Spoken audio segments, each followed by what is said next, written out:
야, 임마, 너가 유산 빼돌린 거 아니야? 뭐라고? 아버지는 형만 사랑했잖아. 아버지가 세상을 떠난 뒤 남겨진 것은 낡은 시골집 한 채와 1억 원의 예금 통장이었습니다. 하지만 유언장은 없었습니다. 대신 봉투 하나가 있었죠. 그 봉투 겉면에는 단 한 줄만 적혀 있었습니다. 두 아들이 함께 읽어라. 장남 박태수와 차남 박진수, 평생 아버지의 사랑을 두고 경쟁했던 두 형제는 그 편지를 열어보지도 않은 채 서로를 의심하기 시작했습니다. 형은 동생이 유산을 빼돌렸다고 몰아세웠고, 동생은 아버지가 형만 사랑했다고 울부짖었습니다. 결국 봉투는 열리지 않았고, 형제는 등을 돌렸습니다. 그런데 나중에 알게 된 충격적인 사실이 있었습니다. 그 편지는 처음부터 두 조각으로 나뉘어 있었던 겁니다. 아버지는 생전에 일부러 반쪽씩 나눠서 각자에게 한 장씩 주었던 거죠. 이제 편지의 내용은 둘이 만나야만 완성됩니다. 자, 지금부터 무슨 특별한 사연이 있었는지 지금 바로 시작해 보겠습니다. 구독, 좋아요, 알림 설정까지 부탁드립니다. 저는 박진수입니다. 올해 49이죠. 평생 아버지 곁에서 농사를 지으며 살아왔어요. 형은 일찍 도시로 나가서 사업을 했고, 저는 시골에 남았습니다. 그게 제 운명이었던 것 같아요. 아버지가 돌아가신 날, 마을회관은 조용했습니다. 찾아오는 사람도 많지 않았어요. 아버지는 평생 묵묵히 사셨던 분이니까요.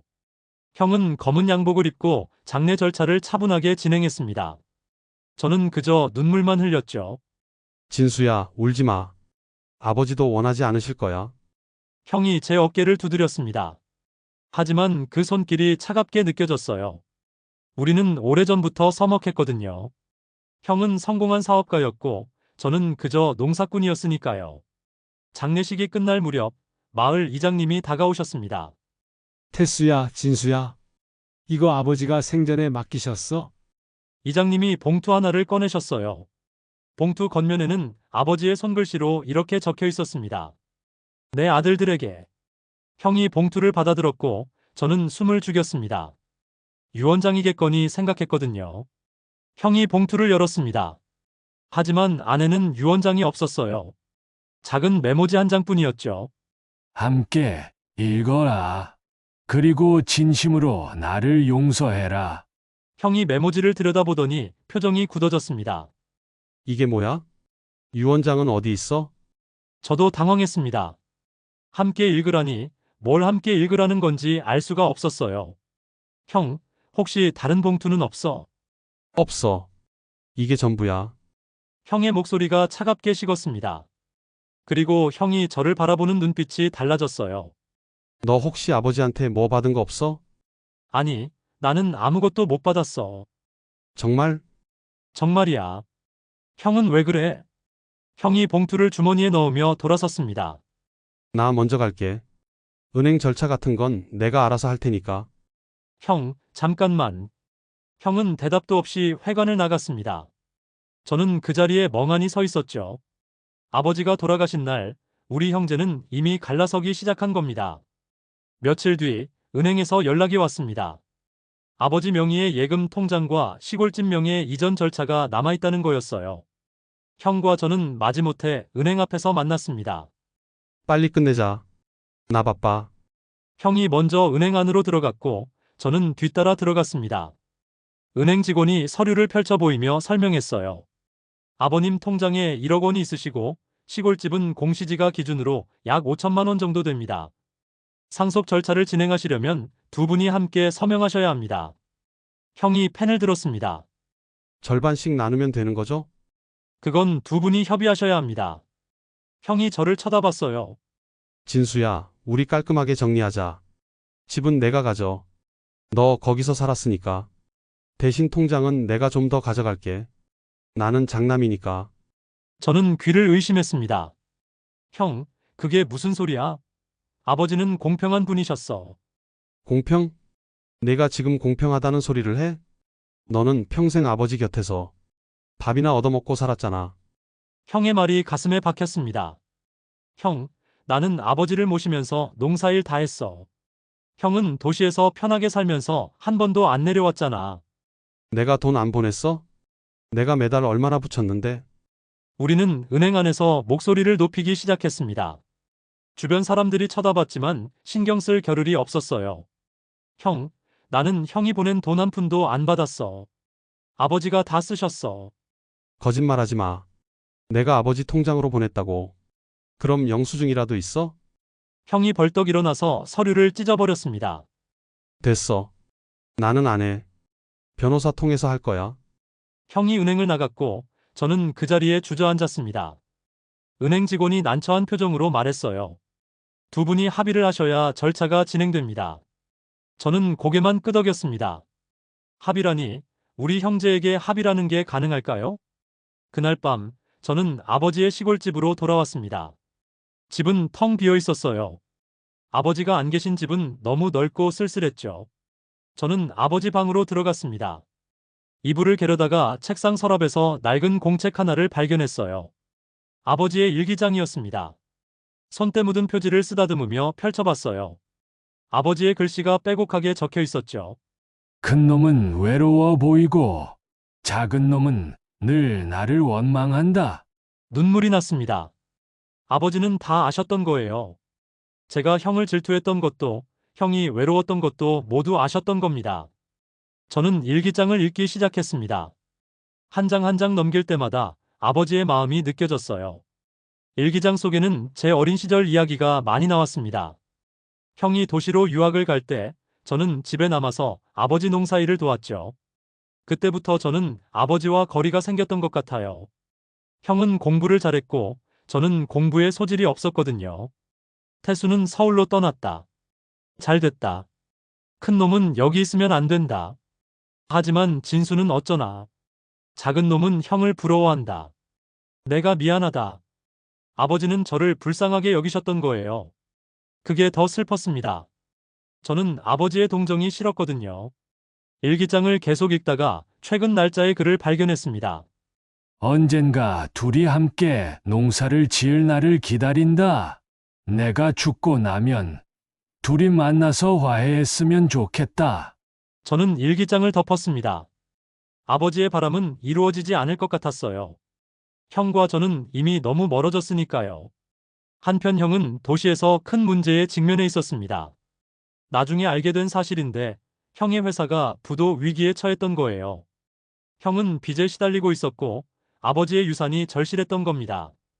일주일쯤 지났을 때 형한테서 연락이 왔습니다.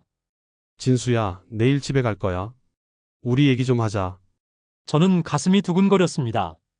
형이 화해하자는 건가 싶었거든요. 다음 날 형이 시골집에 도착했습니다. 하지만 형은 혼자 오지 않았어요. 정장을 입은 남자가 함께 왔죠. 소개할게. 내 변호사야. 저는 할 말을 잃었습니다. 형, 이게 무슨 짓이야? 진수야, 나는 시간이 없어. 빨리 정리하고 싶어. 변호사가 서류 가방을 열며 말했습니다. 상속 절차를 법적으로 진행하겠습니다. 협조 부탁드립니다. 저는 화가 났습니다. 형, 아버지가 돌아가신 지 얼마나 됐다고 벌써 이러는 거야? 그래서 언제까지 기다리라는 거야? 너는 이 집에서 계속 살면 되잖아. 나는 돈이 필요해. 형도 돈만 필요한 거야? 아버지는? 아버지는 돌아가셨어. 이제 현실을 봐야지. 마을 사람들이 우리 집 앞에 모여들기 시작했습니다. 형제가 싸우는 소리가 마을에 다 들렸던 거예요. 아이고, 춘호 형님이 저 세상에서 얼마나 슬프시겠어? 형제끼리 유산 갖고 싸우는 거 보니 마음이 안 좋네. 이웃들의 수군거림이 들렸습니다. 저는 부끄러웠어요. 하지만 형은 아랑곳하지 않았죠. 진수야, 나는 집을 팔 거야. 내가 동의하든 안 하든 법적으로 진행할 거야. 형, 이 집은 못 팔아. 아버지가 평생 사신 집이야. 네가 사겠다는 거야? 돈이 있어? 저는 아무 말도 못했습니다. 돈이 없었거든요. 봐, 너도 할 말 없잖아. 그럼 팔아서 나누는 게 맞는 거야. 형은 아버지를 돈으로만 보는 거야? 너는 평생 아버지한테 빌붙어 살았잖아. 형의 말이 저를 무너뜨렸습니다. 저는 주먹을 불끈 쥐었어요. 나가. 지금 당장 나가. 뭐? 형, 나가. 다시는 보기 싫어. 형이 비웃으며 돌아섰습니다. 좋아. 법원에서 보자. 형은 변호사와 함께 떠났고 저는 그 자리에 주저앉았습니다. 마을 사람들이 위로의 말을 건넸지만 귀에 들어오지 않았어요. 그날 밤 형은 호텔방에서 아버지가 남긴 봉투를 다시 꺼내봤습니다. 형의 마음속에는 죄책감과 분노가 뒤섞여 있었죠. 형은 봉투를 열어보고 싶었지만 아버지의 메모가 마음에 걸렸습니다. 함께 읽어라는 말이요. 형은 봉투를 뜯기 시작했습니다. 그런데 그때 봉투 안에서 사진 한 장이 떨어졌어요. 형이 사진을 집어들었습니다. 사진 속에는 어린 형과 제가 아버지 품에 안겨 웃고 있었죠. 우리가 5살, 2살 때쯤 찍은 사진이었습니다. 형은 사진 뒷면을 보았습니다. 거기에는 아버지의 글씨로 이렇게 적혀 있었어요. 태수야, 진수야. 너희 둘이 웃는 얼굴을 다시 보고 싶다. 형의 손이 떨렸습니다. 형은 편지를 꺼내려 했지만 종이가 반만 찢겨 있었어요. 나머지 절반이 없었던 겁니다. 형은 당황했습니다. 편지가 원래 2조각이었던 걸까요? 아니면 누가 찢어놓은 걸까요? 형은 혼란스러웠습니다. 그때 형은 깨달았습니다. 아버지가 일부러 반쪽만 주신 거라는 걸요. 나머지 반쪽은 제 손에 있을 거라는 것도요. 형은 전화기를 들었다가 다시 내려놨습니다. 저한테 전화할 용기가 나지 않았던 거예요. 저는 그 사실을 전혀 모르고 있었습니다. 저는 마을을 떠나기로 결심했거든요. 더 이상 이 집에 있을 수가 없었어요. 형과의 싸움도 지겹고 마을 사람들의 시선도 견딜 수 없었죠. 저는 아버지의 일기장만 챙겨서 도시로 올라갔습니다. 아는 사람 하나 없는 곳에서 다시 시작하고 싶었어요. 도시에서 저는 건설 현장에서 일을 시작했습니다. 막노동이었지만 괜찮았어요. 몸을 움직이면 생각이 덜 복잡해지거든요. 밤마다 저는 좁은 고시원 방에서 아버지의 일기장을 읽었습니다. 아버지의 글을 읽으면 마음이 조금 편해졌어요. 형이 나를 이해할까? 저는 매일 밤 그 생각을 했습니다. 하지만 답은 나오지 않았죠. 한편 형은 저를 찾고 있었습니다. 형은 마을에 전화도 하고 제 옛날 친구들한테도 연락했어요. 하지만 아무도 제가 어디 있는지 몰랐습니다. 마을 사람들은 형한테 이렇게 말했어요. 진수가 빚에 시달린다더라. 어디 공사판에서 일한다던데. 형은 죄책감을 느꼈습니다. 동생을 그렇게 몰아붙인 게 잘못이었던 걸까요? 그러던 어느 날 형의 회사가 정말 부도를 맞았습니다. 형은 하루아침에 모든 것을 잃었어요. 회사도 명예도 돈도 다 사라졌습니다. 형은 텅 빈 사무실에 홀로 앉아 있었습니다. 그때 형은 아버지가 했던 말을 떠올렸어요. 돈은 흩어지면 사라지고 사랑은 나눠도 남는다. 아버지가 형한테 자주 하시던 말이었습니다. 형은 그 말을 이제야 이해하게 된 거죠. 형은 시골로 내려갔습니다. 더 이상 잃을 게 없었거든요. 마을에 도착한 형은 아버지 집 앞에 섰습니다. 집은 비어 있었고 문은 잠겨 있었어요. 이장님이 다가오셨습니다. 태수야, 진수 찾니? 예, 이장님. 동생 어디 갔는지 아세요? 모르지. 떠난 지 1달도 넘었어. 형은 고개를 떨어뜨렸습니다. 이장님, 아버지 친구분들 중에 혹시 아버지가 뭐 맡긴 거 없으세요? 왜? 아버지가 편지를 남기셨는데 절반만 있어서요. 이장님이 생각하시더니 말했습니다. 춘호 형님이 최노인한테 뭘 맡기셨다는 얘기를 들었어? 가봐. 형은 최노인 댁으로 갔습니다. 최노인은 아버지의 오랜 친구였어요. 형이 문을 두드리자 최노인이 나오셨습니다. 테스 아니가? 오래간만이네. 최노인님, 안녕하세요. 혹시 저희 아버지가 뭘 맡기신 게 있나요? 최노인이 고개를 끄덕이시며 안으로 들어가셨다가 봉투 하나를 가지고 나오셨습니다.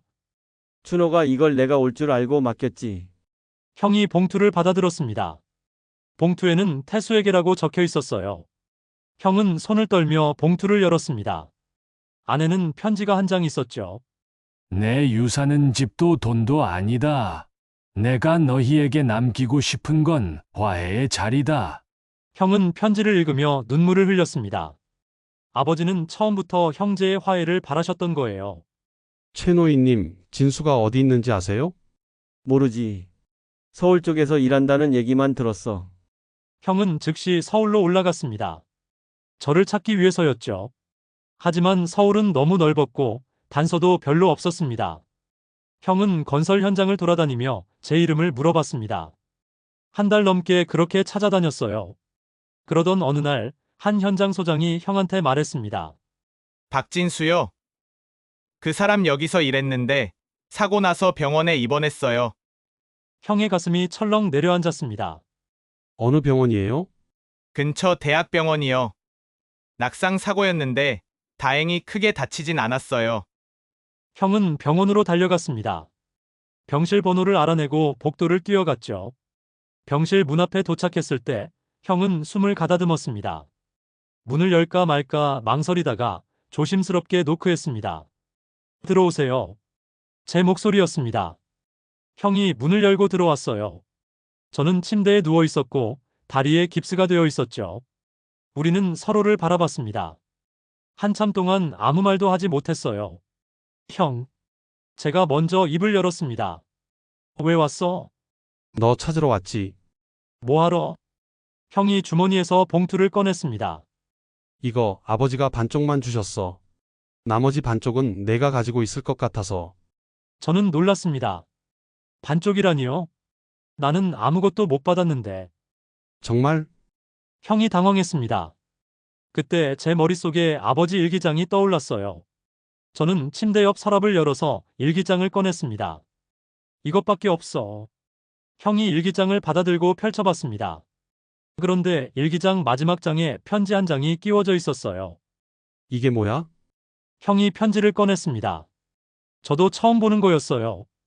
아버지가 일기장 속에 넣어두셨던 겁니다. 형이 자신의 편지 반쪽과 제 편지 반쪽을 맞춰봤습니다. 두 조각이 딱 맞아떨어졌어요. 우리는 함께 편지를 읽었습니다. 태수야, 진수야, 내가 이 편지를 쓸 때면 아마 나는 세상에 없을 거다. 너희 둘이 이 편지를 함께 읽고 있다면 그것만으로도 나는 행복하다. 나는 평생 너희를 공평하게 사랑하지 못했다. 큰 놈에게는 기대를, 작은 놈에게는 미안함을 주었다. 그게 내 잘못이었다. 하지만 내가 진짜 너희에게 남기고 싶은 유산은 돈이 아니다.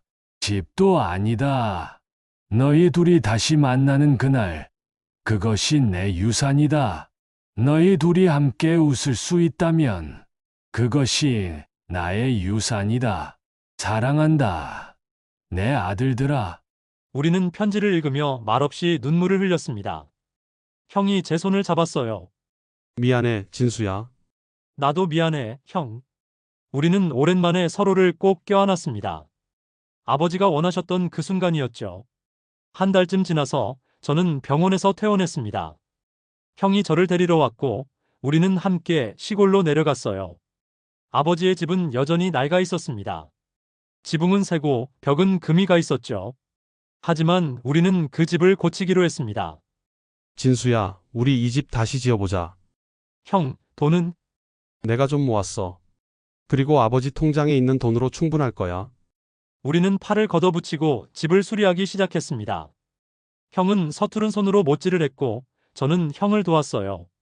마을 사람들도 하나둘씩 와서 도와주셨죠. 형제가 화목하니까 보기 좋네. 춘호 형님이 저 세상에서 웃으시겠어? 이웃들의 말이 우리 귀에 들렸습니다. 우리는 서로 보며 웃었어요. 집을 수리하던 중 우리는 벽 안쪽에서 상자 하나를 발견했습니다. 먼지가 잔뜩 쌓인 낡은 상자였어요. 이게 뭐지? 형이 상자를 열었습니다. 안에는 사진들이 가득 들어 있었어요. 우리 가족의 사진들이었죠. 어릴 적 사진, 형이 대학 갈 때 사진, 제가 군대 갈 때 사진, 명절 때 찍은 사진들. 아버지는 모든 순간을 사진으로 남기셨던 겁니다. 사진 맨 아래에는 메모가 하나 있었습니다. 언젠가 너희 둘이 함께 이 사진들을 보며 웃는 날이 오길 바란다. 우리는 사진들을 하나씩 펼쳐보며 추억을 나눴습니다. 행복했던 순간들, 힘들었던 순간들, 모든 게 그 사진 속에 있었어요. 형, 우리 정말 바보였네. 그러게. 아버지는 계속 우리 화해하길 바라셨는데, 우리는 사진을 벽에 하나씩 붙이기 시작했습니다. 새로 수리한 집에 추억을 채워 넣은 거죠. 며칠 후 집 수리가 거의 끝나갈 무렵이었습니다. 우리는 아버지 산소에 갔어요. 산소는 마을 뒷산에 있었죠. 묘비 앞에 우리는 나란히 무릎을 꿇었습니다. 형이 조용히 말했어요. 아버지, 이제야 알았어요. 아버지가 남긴 유산이 뭔지. 저도 말을 이었습니다. 아버지, 우리 이제 싸우지 않아요. 약속할게요. 형이 편지를 묘 앞에 올려놨습니다. 그때 바람이 불었어요. 편지가 하늘로 날아갔죠. 우리는 그 편지가 날아가는 걸 지켜봤습니다. 진수야, 이 집 우리 둘이 함께 지키자. 응, 형. 형이 제 어깨를 감싸 안았습니다. 우리는 한참 동안 그렇게 서 있었어요. 해가 지고 산 너머로 노을이 졌습니다. 아버지가 좋아하시던 풍경이었죠. 형, 배고프지? 응, 집 가서 밥 먹자. 우리는 산을 내려왔습니다. 손을 잡고 내려오는 형제를 보며 마을 사람들이 웃었어요. 집에 돌아와서 우리는 함께 밥상을 차렸습니다. 아버지가 즐겨 드시던 된장찌개를 끓였어요. 형은 서툴게 밥을 퍼고 저는 반찬을 챙겼죠. 형, 이거 아버지가 좋아하시던 김치잖아. 이장님 댁에서 받아온 거야. 그래? 아버지 생각나네? 우리는 마주 앉아 밥을 먹었습니다. 오랜만에 형제가 함께 먹는 밥이었어요. 진수야, 나 여기서 너랑 같이 살아도 될까? 저는 깜짝 놀랐습니다. 형, 서울은? 서울에 이제 아무것도 없어. 회사도 망했고. 괜찮아? 응. 여기가 더 좋아. 너랑 같이 농사 지으면서 살고 싶어. 저는 웃음이 났습니다. 형이 농사를 지우다니요. 형, 농사 힘든데? 내가 가르쳐줘. 나 잘할 수 있어. 그럼 내일부터 시작하자. 좋아. 우리는 서로 보며 웃었습니다. 아버지가 일기장에 쓰셨던 그 문장이 떠올랐어요. 언젠가 둘이 함께 농사를 지을 날을 기다린다. 아버지의 바람이 이루어진 거죠. 밥을 다 먹고 우리는 마당에 나가 앉았습니다. 별이 총총히 빛나고 있었어요. 진수야, 아버지 목소리 기억나? 응, 기억나. 뭐라고 하실 것 같아? 사랑한다, 내 아들들아. 이렇게 말씀하실 것 같아. 형이 고개를 끄덕였습니다. 우리는 하늘을 올려다봤어요. 아버지가 어딘가에서 우리를 보고 계실 것 같았습니다. 형, 고마워. 내가 왜? 형이나 찾아준 거. 당연한 거지. 우리 형제잖아. 우리는 오랜만에 진심으로 웃었습니다. 아버지가 남긴 진짜 유산은 바로 이거였어요. 돈도 집도 아닌 가족의 사랑이었던 겁니다. 다음 날부터 우리는 함께 밭을 일구기 시작했습니다. 형은 처음에는 서툴렀지만 점점 나아졌어요. 저는 형한테 농사 짓는 법을 가르쳐 줬죠. 형, 이렇게 해야 해. 너무 깊이 파면 안 돼. 알았어. 이렇게? 그래, 잘했어. 우리는 땀 흘리며 일했습니다. 힘들었지만 행복했어요. 형과 함께 있다는 게 좋았거든요. 저녁이 되면 우리는 마루에 앉아서 쉬었습니다. 아버지가 앉으시던 자리였죠. 진수야, 우리 여기서 오래 살자. 당연하지. 이게 우리 집인데. 그래, 우리 집. 형이 웃으며 제 등을 두드렸습니다. 우리는 더 이상 유산 때문에 싸우지 않았어요. 아버지가 남긴 편지 덕분에 우리는 진짜 가족이 된 겁니다. 계절이 바뀌고 밭에는 싹이 돋아났습니다. 우리가 심은 작물들이 자라나는 걸 보며 형이 말했어요. 진수야, 신기하다. 이렇게 작은 씨앗이 이렇게 크게 자라네? 그러게. 사람도 그런 것 같아. 작은 사랑이 큰 화해를 만드는 거지. 형이 고개를 끄덕였습니다. 우리는 밭을 돌보며 아버지를 생각했어요. 아버지는 이 모든 걸 계획하셨던 겁니다. 어느 날 이장님이 우리 집에 오셨습니다. 형제가 화목하니까 보기 참 좋네. 춘호 형님이 원하시던 거였어.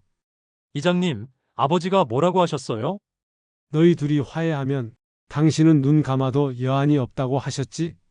우리는 아버지의 마음을 다시 한번 느꼈습니다.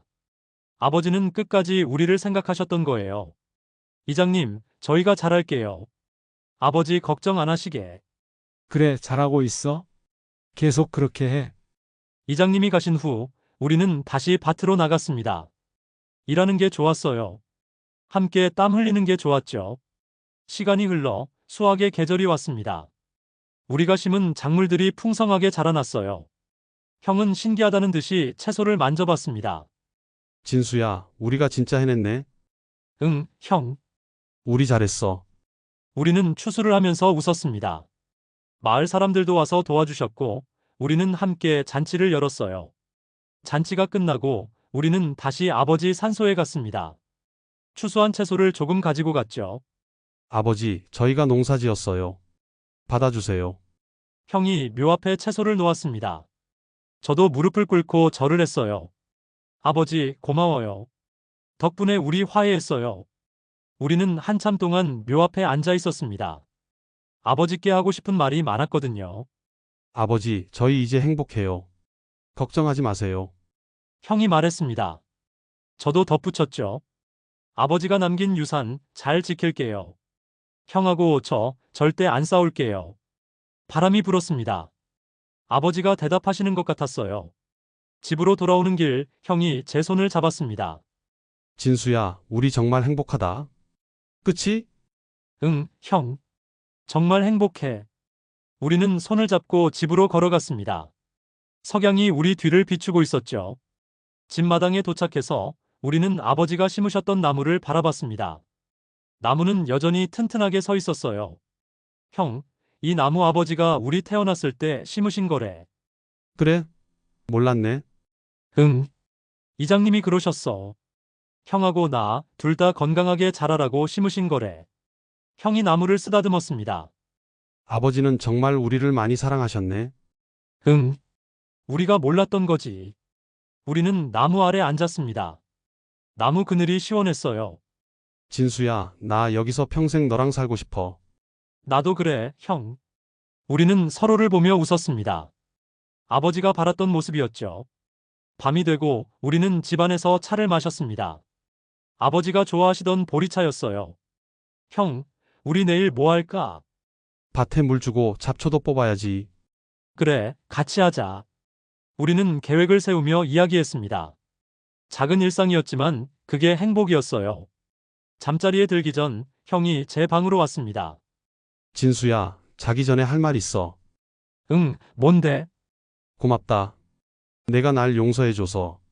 형, 나도 미안했어. 형한테 심한 말 많이 했잖아. 이제 그런 거 생각하지 말자. 우리 앞으로만 보는 거야. 응, 알았어. 형이 나가려다가 다시 돌아섰습니다. 아, 그리고 진수야. 응? 사랑해. 형이 그 말을 하고 방을 나갔습니다. 저는 잠시 멍했다가 웃음이 났어요. 형이 그런 말을 하다니. 하지만 기분이 좋았습니다. 나도 사랑해, 형. 저는 작은 목소리로 말했습니다. 형이 들었을지는 모르겠지만 제 마음은 전해졌을 거예요. 그날 밤 저는 꿈을 꿨습니다. 아버지가 나오는 꿈이었어요. 아버지는 웃고 계셨죠. 진수야, 잘했다. 아버지. 형하고 사이좋게 지내라. 네, 아버지. 걱정하지 마세요. 아버지가 제 머리를 쓰다듬으셨습니다. 따뜻했어요. 사랑한다. 내 아들아. 저도 사랑해요, 아버지. 꿈에서 깨어났을 때 제 뺨에는 눈물이 흐르고 있었습니다. 하지만 슬프지 않았어요. 오히려 행복했죠. 아침이 밝았습니다. 형이 저를 깨웠어요. 진수야, 일어나. 밭에 가야지. 응, 지금 갈게. 우리는 함께 밥을 먹고 밭으로 나갔습니다. 햇살이 따뜻했어요. 형, 오늘 날씨 좋다. 그러게. 일하기 딱 좋네. 우리는 밭에서 일했습니다. 가끔 서로를 보며 웃었죠. 말하지 않아도 서로의 마음을 알 수 있었어요. 점심때가 되어서 우리는 나무 그늘 아래 앉아 쉬었습니다. 형이 준비해온 김밥을 나눠 먹었어요. 형, 이거 형이 만든 거야? 응. 맛있어? 응, 맛있어. 우리는 김밥을 먹으며 이야기했습니다. 별것 아닌 일상이었지만 소중했어요. 해가 저물 무렵 우리는 집으로 돌아왔습니다. 피곤했지만 뿌듯했죠. 형, 우리 내일도 같이 일하자. 당연하지. 우리 매일 같이 하는 거야. 우리는 마루에 앉아 석양을 바라봤습니다. 아버지도 이렇게 석양을 보셨을 거예요. 진수야, 행복하지? 응, 형. 정말 행복해. 우리는 석양을 보며 미소 지었습니다. 아버지가 남긴 진짜 유산, 그건 바로 이 순간이었습니다. 형제가 함께 웃는 이 순간 말이에요. 하늘에서 아버지의 목소리가 들리는 것 같았습니다. 사랑한다. 내 아들들아. 우리는 하늘을 올려다보며 대답했습니다. 저희도 사랑해요, 아버지.